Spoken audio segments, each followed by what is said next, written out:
तो देखो मेरे भाई, मैंने 21 मिनट में 45.5 मार्क्स लाया है, वो भी 95.83 एक्यूरेसी के साथ। ये मार्क्स कम नहीं है, इसमें एक क्वेश्चन गलत था और एक सिर्फ मेरे से सिली हो गया है। तो तुम ऐसे मार्क्स कैसे ला सकते हो इतने कम टाइम में इतनी अच्छी एक्यूरेसी के साथ? तो देखो, तुम ला सकते हो 2x सीरीज को फॉलो करके। इस सीरीज में मैं क्या कराने वाला हूँ, इस सीरीज में मैं कराने वाला हूँ भाई रिवीजन। वो भी किस तरीके से होगा देख सकते हो। मैं क्या करूंगा, एक क्वेश्चन ले लूंगा, उससे रिलेटेड उसको पहले तो मैं बताऊंगा ट्रिक के साथ, कैसे बताऊंगा कि कैसे सभी लोग ने 1 मिनट लिया, मैंने कितने कम समय में कैसे किया है।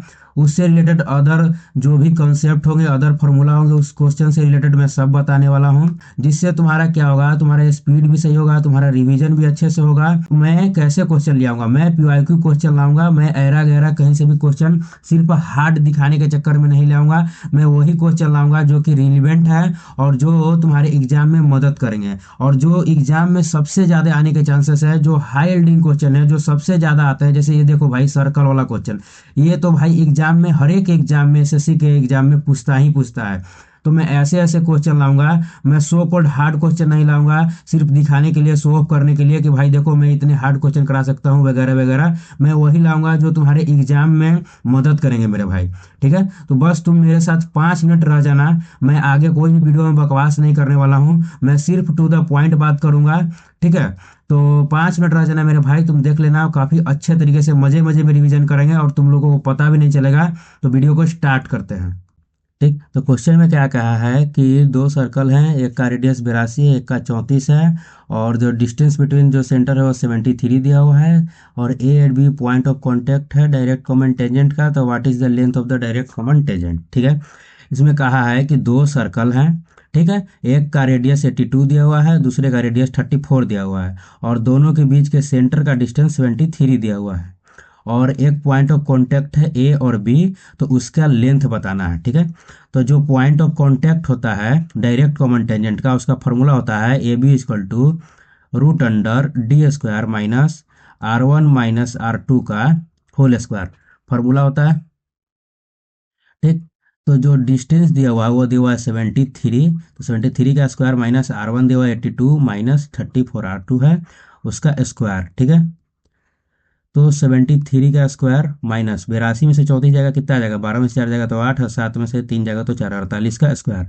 अब देखो मेरे भाई, सभी लोग क्या गलती करते हैं, सभी लोग यहाँ पे 73 का स्क्वायर निकालने चल जाते हैं और 48 का स्क्वायर निकालने चल जाते हैं, और फिर उसको निकाल के फिर क्यूब रूट में फंस, मतलब स्क्वायर रूट में फंस जाते हैं कि उसका स्क्वायर रूट निकालेंगे। 55, 35, 65 कितना बड़ा बड़ा भाई यहाँ पे वैल्यू दिया हुआ है, उसका स्क्वायर रूट निकालने लगते हैं, जिससे टाइम बहुत ज़्यादा लग जाता है। देखो, मैंने इसको 50 सेकंड में किया, बाकी सबने इसको 1 मिनट 5 सेकंड ले लिया। तो मैंने ऐसा क्या किया था कि मैंने इसमें टाइम बचा लिया। तो देखो, जब भी ये इस टाइप का क्वेश्चन आए ना मेरे भाई, तो कभी भी स्क्वायर निकाल के और उसको सेपरेट करने की जरूरत नहीं है। यहाँ पे एक फार्मूला लगा देना, ए स्क्वायर माइनस बी स्क्वायर। उसका फार्मूला क्या होता है, ए माइनस बी इंटू ए प्लस में बी। ठीक है, ये क्या हो गया यार, अरे इधर ए प्लस बी। ठीक, क्या लिख रहे हैं भाई, एक सेकेंड, ए माइनस बी इंटू ए प्लस बी। ठीक है, तो 73 में से 48 जाएगा तो कितना आ जाएगा, 25, और 73 में 48 जोड़ेंगे तो आ जाएगा 121। अब कितना सिंपल हो गया भाई, यहाँ पे 25 में से 5 निकलेगा, और 121 में से 11 निकलेगा, और 55 आ जाएगा हमारा आंसर। ठीक है, और इससे रिलेटेड अदर फॉर्मूला देख लेते हैं। देखो, सेकंड कंडीशन बनता है, इसमें क्या था कि दोनों सर्कल ओवरलैप थे, और इसमें क्या है कि दोनों सर्कल अलग अलग हैं, बट फार्मूला देख सकते हो कि दोनों का सेम ही है।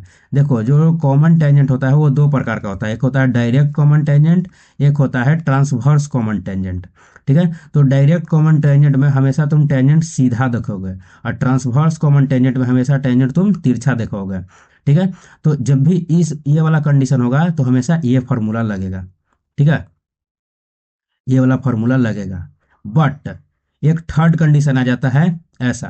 ठीक है, इसमें क्या होगा कि ये जो है सिर्फ ओवरलैप किया होगा, ठीक है, मतलब सिर्फ टच किया होगा। उस कंडीशन में हम लोग ये वाला फार्मूला लगाते हैं। ठीक है, 2 into root under R1 into में R2। देखो, कुछ नहीं है, इस वाले जो थर्ड वाला कंडीशन हमारा बनता है सर्कल का, उसको तुम इसी फार्मूले से बना सकते हो। बट दिक्कत क्या है कि लॉन्ग हो जाएगा मेरे भाई।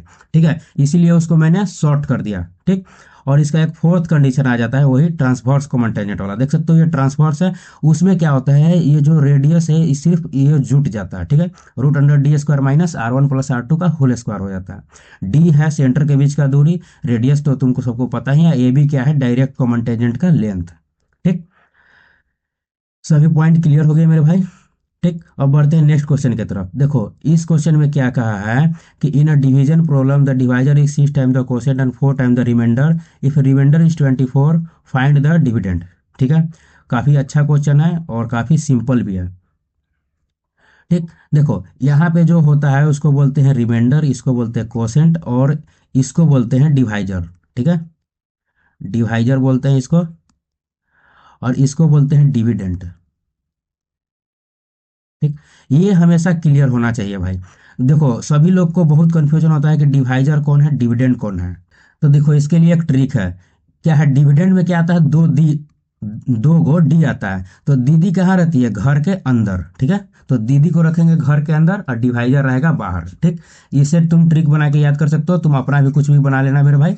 ठीक है, मैंने बस एक सिंपल सा ट्रिक बता दिया। अब इस क्वेश्चन को करेंगे कैसे, देखो इसको करने के लिए मैं क्या करता हूँ, सिंपली ऐसे ही डिवाइड जैसा बना लेता हूँ और सबसे पहले जो भी वैल्यू दिया हो उसको लिख लेते हैं। तो रिमाइंडर दिया 24, तो यहाँ पे मैं 24 लिख लूंगा। ठीक, अब क्वेश्चन को आगे पढ़ते हैं। तो डिवाइजर 6 टाइम है क्वोशिएंट का और 4 टाइम है रिमाइंडर का। रिमाइंडर का 4 टाइम डिवाइजर है, तो 24 में 4 से गुना करेंगे कितना आ जाएगा, 96। और 6 गुना है इसका, क्वोशिएंट का ये 6 गुना है, तो इसमें अगर 6 से डिवाइड करेंगे कितना आ जाएगा, एक बार में 6, 6 से 36 इतना। ठीक, अब हमसे पूछा क्या है डिविडेंड का वैल्यू, यहाँ पे क्या आएगा वो पूछा है हमसे। ठीक, तो उसको निकालने के लिए क्या करेंगे, जो डिविडेंड का फॉर्मूला होता है, दीदी का फॉर्मूला होता है डिवाइजर, डिवाइजर इंटू में कोसेंट प्लस में रिमाइंडर। ठीक, ये तुमने जूनियर क्लास में भी पढ़ा होगा। ठीक है, तो डिवाइजर यहाँ पे 96 है, कोसेंट यहाँ पे 16 है और रिमाइंडर यहाँ पे 24 दे दिया है। बस सबसे पहले हम लोग यूनिट डिजिट मिला लेंगे, शायद यूनिट डिजिट अलग होगा तो हम लोग उससे कर लेंगे। तो 6 6 36, उसमें 4 जोड़ेंगे कितना आ जाएगा, 40, मतलब कि यूनिट डिजिट आएगा 0। तो ये ऑप्शन तो होगा नहीं मेरे भाई। अब क्या करना पड़ेगा, इसको पूरा गुना करना पड़ेगा।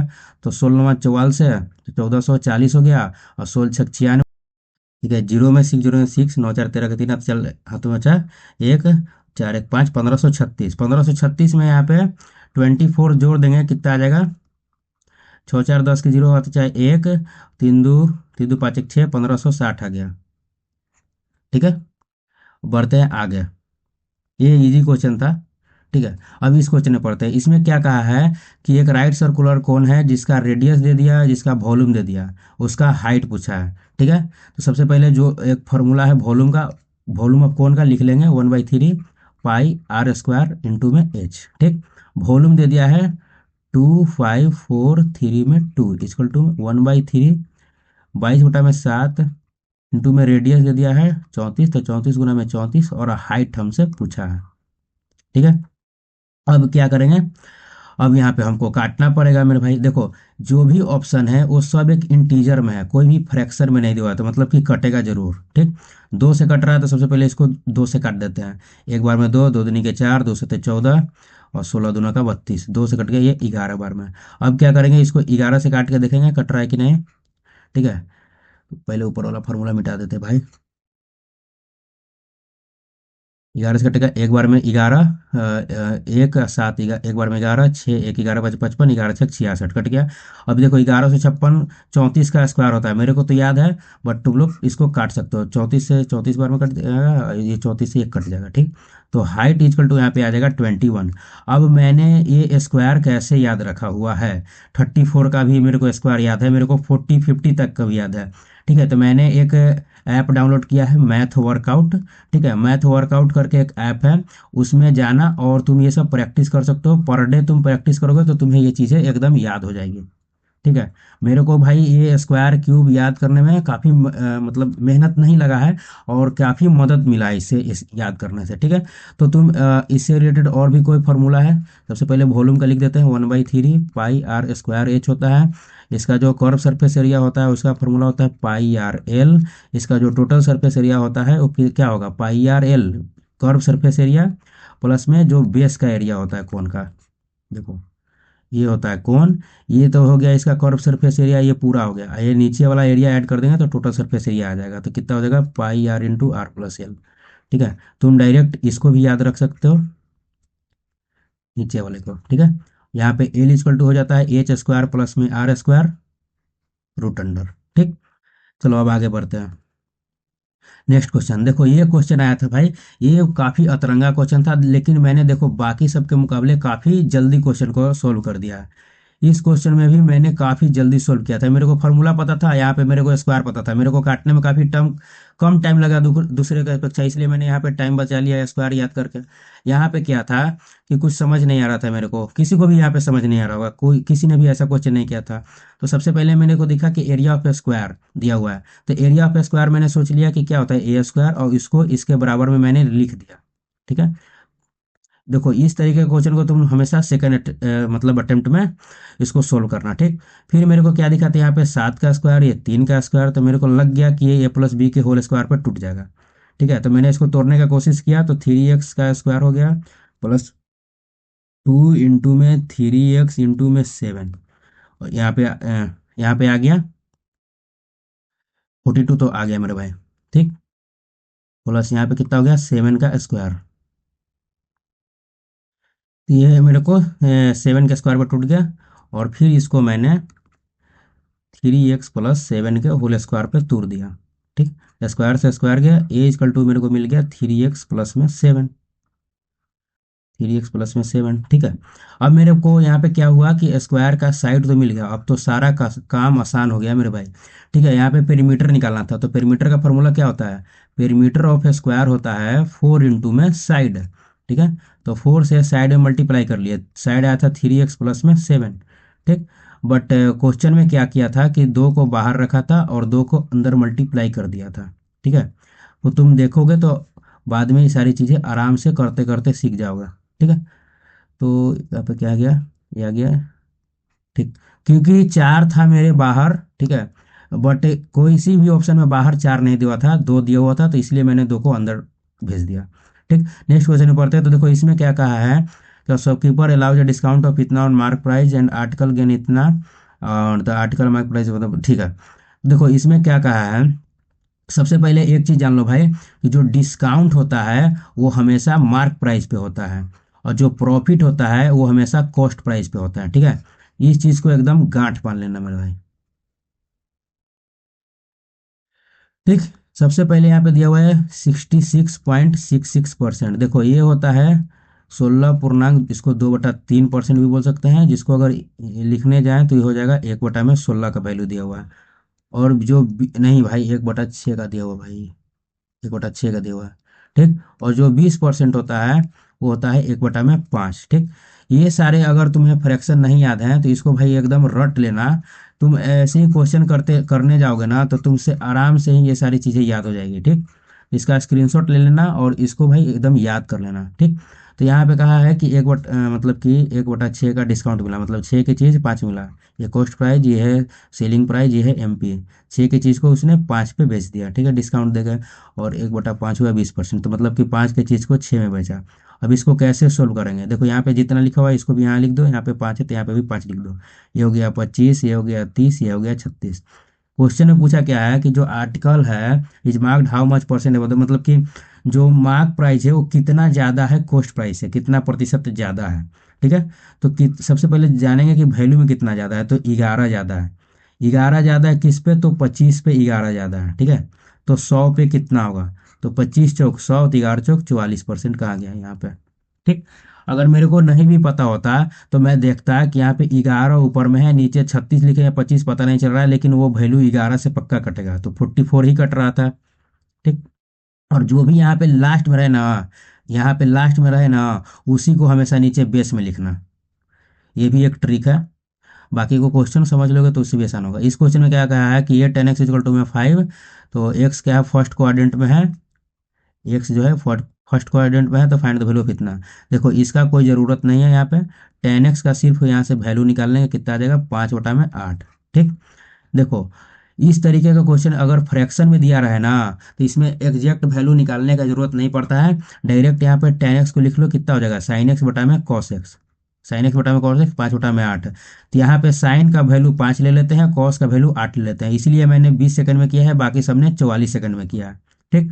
तो यहाँ पे 4 इंटू कॉस, कॉस का वैल्यू कितना दिया हुआ है, 8 दिया हुआ है, माइनस का साइन होगा भाई। ठीक है। -7, साइन का वैल्यू कितना दिया हुआ है, 5 दिया हुआ है। ठीक, बटा में 5 इंटू साइन का वैल्यू 5 -3, कॉस का वैल्यू कितना है, 8। ठीक है। तो 8 चौक 32, 7 बचे 35, बटा में 25, 25 में से 24 गया, कितना आ जाएगा, 32 में से 35 जाएगा तो -3 आ जाएगा, और 25 में 24 जाएगा तो 1, तो क्या मेरा आंसर आ गया हमारा -3। ठीक है। ये भाई, ये जो है कॉन्सेप्ट, ये काफ़ी इंपॉर्टेंट है, इसको एकदम गौर कर लेना। हाँ, यहाँ पे अगर और कुछ रहे और फ्रैक्शन में ना रहे, सिर्फ कट नहीं रहा हो, तो इसका वैल्यू ऐसे नहीं ले सकते हैं, फिर हमें ऐसे करके बनाना पड़ेगा। ठीक है। टेन का वैल्यू कितना परपेंडिकुलर बाई बेस होता है, तो ये 5 और 8, फिर यहाँ से हाइपोटेनस का निकालना पड़ता, और उसके बाद फिर साइन का वैल्यू रखते हैं और कॉस का वैल्यू रखते हैं। ठीक, बट यहाँ पे फ्रैक्शन में था, डायरेक्ट कट रहा था, तो उसको हम लोग जस्ट ऐसा ले लेते हैं, जो फ्रैक्शन वाला वैल्यू है उसी को मान लेते हैं साइन और कॉस का वैल्यू। ठीक। अब आगे बढ़ते क्वेश्चन में। इसमें क्या कहा है कि एक क्लास में 40 स्टूडेंट है, 18 का जो एवरेज है वो 65 दिया हुआ है, और बाकी का 75 है, तो टोटल का बताना है। जब भी ऐसा ऐसा क्वेश्चन पूछे कि जैसे कुछ का दिया हुआ है और आधा और जो बचा हुआ है उसका दिया हुआ है, और टोटल का जब भी पूछे, पूरा का पूछे, तो हम लोग क्या करते हैं, डायरेक्ट मिक्सचर एलिगेशन वाला कॉन्सेप्ट लगाते हैं। ठीक। यहाँ पे इसका एवरेज दिया है 65, इधर दिया है 75, और टोटल का पूछा है। ठीक। और यहाँ पे कितना, 18 लोग का दिया है, टोटल 40 है, तो यहाँ पे कितना हो जाएगा, 22 लोग। फ्रैक्शन में इसको बदल लेंगे, 2 से 9 बार में, 2 से 11 बार में। अब क्या करेंगे, देख लो अच्छे से देखते जाना। ये जो फ्रैक्शन वाला वैल्यू है इसको ऐड कर देते हैं, तो 11 9 कितना हो जाएगा, 20। तो जो 20 यूनिट का वैल्यू दिया है इसको घटा लेते हैं, 75 में से 65 जाएगा, कितना आ जाएगा, 10। तो जो 20 यूनिट का वैल्यू दिया हुआ है 10 दिया हुआ है, तो 1 यूनिट का वैल्यू कितना हो जाएगा, 1/2 से मल्टीप्लाई करना पड़ेगा। ठीक है। 1/2 से मल्टीप्लाई करना पड़ेगा तो इक्वल हो जाएगा। इसमें 1/2 से मल्टीप्लाई करेंगे, कितना आ जाएगा, 4.5। जो बड़ा वाला वैल्यू रहे उसमें से क्या करते हैं, फ्रैक्शन को माइनस करते हैं, तो 75 में से 4.5 जाएगा, कितना आ जाएगा, 70.5। ठीक। वैसे ही अगर तुमको अगर चेक करना है तो इसमें क्या होता है, इसमें अगर 1/2 से मल्टीप्लाई करेंगे, कितना आ जाएगा, 5.5। जो छोटा वाले वैल्यू होता है उसमें फ्रैक्शन को ऐड कर देते हैं, तो इसमें इसको ऐड कर देंगे, कितना आ जाएगा, 70.5। ठीक है।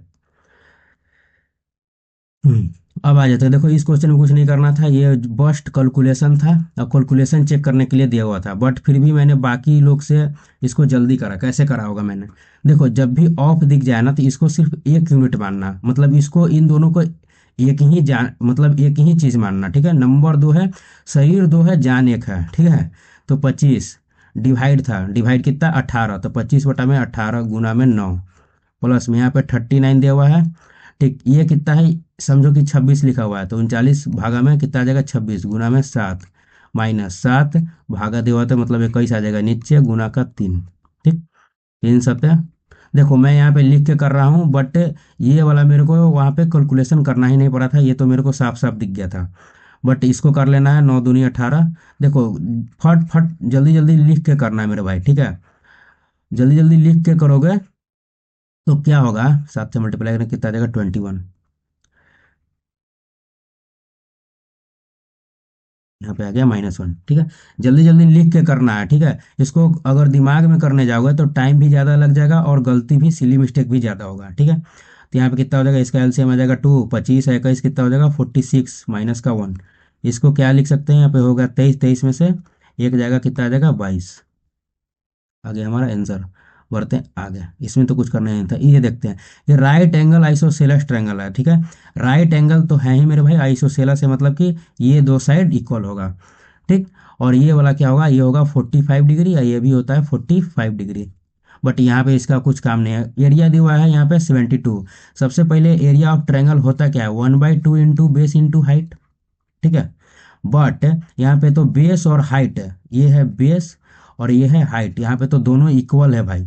ठीक है। तो यहाँ पे तो एरिया 72 दिया है, यहाँ पे 1/2 मान लेते हैं कि दोनों बी ही हैं। ठीक। तो ये कितना हो जाएगा, ये हो जाएगा 144 इक्वल टू में बी स्क्वायर, तो बी का वैल्यू आ गया यहाँ पे 12। ठीक है। 12 आ गया। इसका मतलब ये भी 12 है और ये भी 12 है। अब हमको निकालना क्या है, हाइपोटेनस निकालना है। ठीक, अब लग जाएगा पाइथागोरस थ्योरम। पाइथागोरस थ्योरम क्या होता है, पी स्क्वायर प्लस में बी स्क्वायर इक्वल टू में एच स्क्वायर। ठीक, तो 12 का स्क्वायर प्लस में 12 का स्क्वायर इक्वल टू में हाइपोटेनस का स्क्वायर। ठीक है, इसको कितना लिखेंगे, 144 प्लस में 144 कितना हो जाएगा, 288 हो जाएगा एच स्क्वायर। ठीक, इस छोड़ो इसको। इसको मैंने कैसे किया था, ये तो दूसरा तरीका लग गया। इसको मैंने कैसे किया था, 2 इंटू में 12 का स्क्वायर लिख सकते हैं इसको, एच स्क्वायर। ठीक, और यहाँ से एच से रूट आ जाएगा। ठीक है, 2 इंटू में 12 का स्क्वायर। ठीक, तो दो तो अंदर ही रह जाएगा, यहाँ पे निकल जाएगा 12, तो हाइपोटेनस आ जाएगा 12√2। 12√2 कहाँ है मेरे भाई, ऑप्शन नंबर 1। ठीक है, देखो ये जो है, ये जो क्वेश्चन है बहुत ही इंपॉर्टेंट है भाई, ये एग्जाम में पक्का आएगा। ठीक, सब ने इसको 35 सेकंड में किया, मैंने इसको 29 सेकंड में किया, कैसे। देखो सबसे पहले क्वेश्चन को पढ़ते हैं, देखना मेरे हाथ को, देखना कि मेरा हाथ कैसे चलता है इस क्वेश्चन को करने में। ठीक है, एक चोर को एक पुलिसकर्मी ने 400 मीटर की दूरी से देखा, चोर भागने लगता है, पुलिसकर्मी उसका पीछा करता है, चोर 20 किलोमीटर की रफ्तार से चलता है, पुलिसकर्मी 24 की रफ्तार से चलता है। ठीक है, तो चोर पुलिस को कितने घंटे में पकड़ेगा। देखो यहाँ पे मेरा हाथ कैसे चला मेरे भाई, ये मेरा एकदम रटा रटाया कॉन्सेप्ट है, और ये क्वेश्चन एकदम रट गया मेरे भाई। देखो इसमें करना क्या है, कि क्या होता है इसमें, डिस्टेंस बटा में स्पीड क्या होगा, टाइम होगा। देखो जब भी जो डिफरेंस दिया रहा है, चोर भाग रहा है इधर, पुलिस भी भाग रहा है इधर। ठीक है, तो इसके बीच का जो डिस्टेंस दिया रहा है ना, सबसे पहले इसको यहाँ पे लिख लो। ठीक, उसके बाद क्या होगा कि ये दोनों सेम ही डायरेक्शन में भागेंगे, चोर भागेगा इधर और पुलिस भागेगा इधर। ये डायरेक्शन कभी चेंज नहीं होगा, कभी देखा है कि पुलिस इधर भाग रहा है चोर इधर भाग रहा है, चाहे कभी देखा है कि चोर भी इधर भाग रहा है चाहे पुलिस भी इधर भाग रहा है, ऐसा होना, ऐसा होता ही नहीं है मेरे भाई। ठीक है, तो इसमें एक ही एक कंडीशन मिलेगा। ठीक, तो इसमें करते क्या है कि रिलेटिव स्पीड निकालते हैं। रिलेटिव स्पीड के लिए क्या करते हैं, जिसका स्पीड ज्यादा होता है उसमें, जिसका स्पीड कम होता है उससे माइनस कर लेते हैं। ठीक, तो यहाँ पे पुलिस का स्पीड था 24 और चोर का था 20, घटा लिए कितना आ गया 4। बट किलोमीटर प्रति घंटा था, जब भी किलोमीटर प्रति घंटा में रहता है तो उसको 5/18 से गुना करते हैं तो मीटर प्रति सेकंड में आ जाता है। और ठीक है, सेकंड, जब भी अगर मीटर प्रति सेकंड में दिया रहा है, मीटर प्रति सेकंड में दिया रहा है तो उसमें 18 बटा अगर 5 से गुना करते हैं तो किलोमीटर प्रति घंटा में कन्वर्ट हो जाता है। अगर ये चीज़ नहीं आता है तो इसको नोट कर लेना। ठीक, पॉज करके मैं इसको मिटा रहा हूँ, मेरे को आगे क्वेश्चन सोल्व करना है। ठीक, ठीक कितने बार बोलूँगा भाई। तो यहाँ पे मेरे को कितना बार में आ गया, सेकंड में आ जाएगा मेरा आंसर। तो 20 से कट जाएगा भाई, ये 20 बार में कितना आ गया, 360 सेकंड। बट क्वेश्चन में पूछा यहाँ पे मिनट में। ठीक है, जब भी देखना तो सिंबल देख लेना, तो 60 से डिवाइड करना पड़ेगा, कितना बार में कटेगा, 6 बार में। ये हो गया हमारा आंसर। बढ़ते हैं नेक्स्ट क्वेश्चन में। देखो इस तरीके के क्वेश्चन को छोड़ देना चाहिए, बट मैंने क्या किया कि मैंने सबसे पहले कहा कि यार एक ही लाइन का ना क्वेश्चन है, पहले नीचे वाले को पढ़ लेते हैं, देखते हैं क्या कहा है। ऊपर वाले लाइन को कभी भी मत पढ़ना मेरे भाई, वो कथा कहानी से हमको मतलब नहीं है, हमको सिर्फ आंसर लाने से मतलब है। तो क्वेश्चन में कहा है कि जो डिफेंस सेक्टर है उसमें 6800 लोग हैं, एम्प्लॉय हैं। ठीक, तो इंफॉर्मेशन टेक्नोलॉजी में कितने लोग हैं। तो काफ़ी आसान क्वेश्चन था। जो डिफेंस सेक्टर में काम करते थे वो कितने लोग थे भाई, डिफेंस सेक्टर का है, सेक्टर ऑफ डिफेंस 17%। तो जो 17% का वैल्यू दिया है वो 6800 दिया हुआ है। तो इंफॉर्मेशन टेक्नोलॉजी का है, इंफॉर्मेशन हाँ 25%। तो 25% लोग, तो 17% का भाई 6800 दिया हुआ है। ठीक, तो 25% का कितना होगा वैल्यू। ठीक, 17 चौक 68, 4 बार में कट गया, और 25 से गुना करेंगे तो 100 आ जाएगा, 0 0। ठीक, यही होगा आंसर। कभी भी जीरो नहीं काउंट मिलाना है भाई, कि 25 में 4 से गुना करेंगे तो 100, उसके बाद फिर 2 0, फिर मिलाएंगे 4 0, वैसा नहीं करना है। बस देखना है कि मेरा ये लास्ट वाला अंक कितना आया, 25 में 4 से किए तो 100, उसके बाद सब में जीरो होगा, बस एक ही ऑप्शन है। और दूसरा अगर वैल्यू आ जाता है 18 17 तो सिर्फ 18 17 मिलाते हैं, जीरो नहीं काउंट करते। अगर मिल जाए ऐसे कि 8 पर 3 0, 8 पर 2 0, तब भाई वो उस कंडीशन में हम लोग को जीरो काउंट करना ही पड़ेगा, हमारी मजबूरी है, उसमें कुछ नहीं कर सकते। देखो नेक्स्ट क्वेश्चन, इसमें क्या क्या है, ये पार्टनरशिप वाला है। ठीक, साझेदारी है इतना। सबसे पहले जो दिया हुआ है ए बी सी उसको लिख लेंगे। साझेदारी का अनुपात में निवेश किया, ठीक है। इन्वेस्टमेंट कितना है, 2, 5 और 3।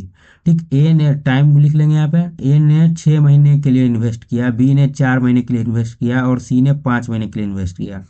ठीक, तो प्रॉफिट कितना हुआ देखो, इन्वेस्टमेंट इनटू में टाइम इक्वल टू में होता है प्रॉफिट। ये पर पार्टनरशिप वाला जो चैप्टर है मात्र एक ही फॉर्मूला पे काम करता है और इसी को बस घुमाया जाता है। ठीक, तो इसको निकाल लेते हैं। तो 6 दूनी का कितना गया 12, पाँचों के 20, पचती आई 15। ठीक, उसके बाद पूछा है कि यदि वार्षिक लाभ में ए का हिस्सा 8400 है तो वार्षिक लाभ क्या होगा। ए का हिस्सा 8400 है, ए का मतलब प्रॉफिट कितना था मेरे भाई, 12 था। मतलब कि जो 8400 है वो 12 का वैल्यू दिया हुआ है। तो टोटल जोड़ देंगे यहाँ पे, इन दोनों टोटल तीनों ने कितना प्रॉफिट किया साल भर में। तो 25, 15, 12 कितना होगा 27, 27 में 20 जोड़ देंगे कितना आ जाएगा 47, 47 का कितना होगा। तो बरसते 84, 700 आ गया। इसको गुना करेंगे, 2 जीरो का 2 जीरो, सतते 49। ठीक है, 47 में 7 से गुना करेंगे यहाँ पे तो कितना आ जाएगा, फर्स्ट फर्स्ट डिजिट कितना आ जाएगा 9। तो 900 कौन सा ऑप्शन में है, सिर्फ इस ऑप्शन में है। तो इसको मार के आगे बढ़ जाएंगे, पूरा उसको गुना करने नहीं जाएंगे मेरे भाई। ठीक है, उससे टाइम वेस्ट होता है। ठीक, इसमें एक तरीके का और क्वेश्चन पूछता है।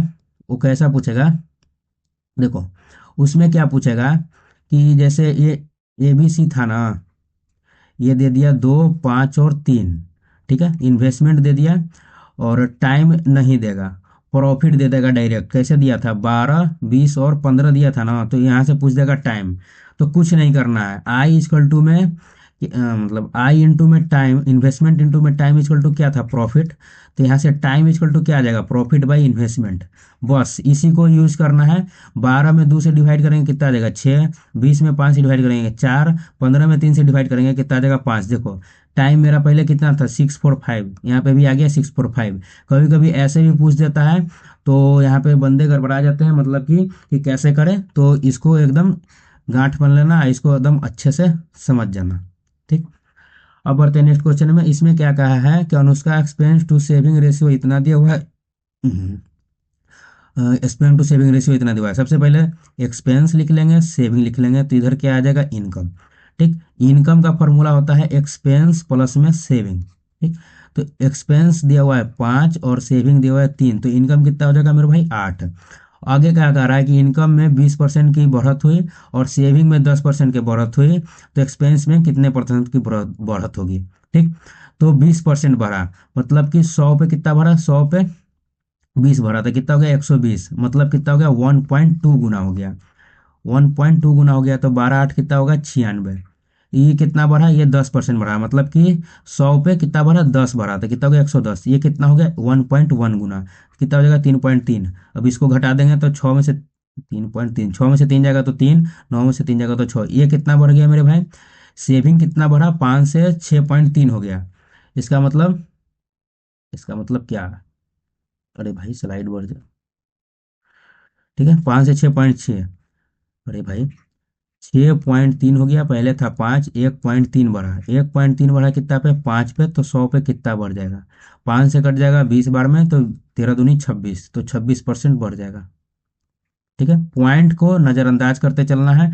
जब तक पॉइंट का उसमें खेल ना कर दे तब तक हम लोग को उसको नेगलेक्ट ही करना पड़ेगा। अच्छा देखो, यहाँ पे मैंने 3 मिनट लगा दिया, बाकी सबने मात्र 2 मिनट के लगभग में इसको छोड़ दिया क्वेश्चन को। 9% लोगों ने किया। तो इस क्वेश्चन को ऐसा क्या था कि मैंने इसको स्किप कर दिया, मेरे से बना ही नहीं। तो देखो इसमें क्या कहा था कि किसी विशेष समय के लिए उधार दिए गए 25,000 रुपये पर इतना परसेंट का ब्याज लगता है, और उसके जो मतलब 25,000 है उसका 4/5 भाग पर 8% का ब्याज लगता है, और दोनों का ब्याज क्या है, अर्जित ब्याज बराबर है।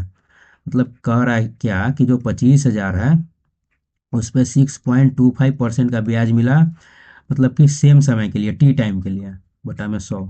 ऐसा ही का फॉर्मूला होता है P/R/T/100। और उसके 4/5 मतलब 25 के 4/5 भाग पे। ठीक है, तो 50, 25 कितना होगा 5 20। क्या कहा है यहाँ पे, उसी राशि के 4/5वां भाग पर। ठीक है, तो इस राशि का 4/5 भाग कितना होगा, 1000 को 0 0 को नेग्लेक्ट कर देते हैं और उसका 4/5 निकालते हैं, तो 25